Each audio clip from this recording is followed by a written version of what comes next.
భక్తులారా, సాయిరామ్. చిన్న అడుగులు కూడా పెద్ద మార్గాలకు ఆరంభమే.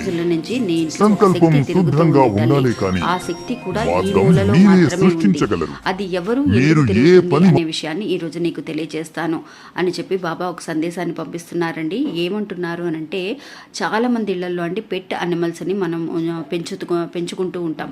అంటే డాగ్స్ కానీ లేదంటే క్యాట్ కానీ అలాంటివి, కుక్కలు పిల్లులు ఉంటాయి కదా. అవి ఏం చేస్తాయి అని అంటే, పర్టికులర్గా తెల్లవారుజామున 3 గంటల నుంచి 5 గంటల సమయంలో ఏదైనా ఒక వైపు చూసి, ఒక మూల వైపు చూసి అరుస్తూ ఉండడం అనేది జరుగుతుందండి. నిజంగా అలాంటి పెట్ యానిమల్స్కి దైవశక్తి అనేది కంటికి కనిపిస్తూ ఉంటుందండి. అలా కనిపించినప్పుడు మాత్రమే ఆ డాగ్స్ కానీ అంటే పెట్ యానిమల్స్ అరవడం అనేది జరుగుతుందండి. అటువంటి సమయంలో మనం విసుక్కుంటూ ఉంటాం, అబ్బాయి ఏంటి ఇదే ఇలా చిరాకు పెడుతూ ఉంది, అరుస్తుంది ఏంటి అని. అలాంటి సమయంలో మన చిరాకు పడాల్సిన అవసరం లేదండి. మనకి ఎప్పుడైతే రిపీటెడ్గా ఇలా అనిపిస్తూ ఉంటుందో అటువంటి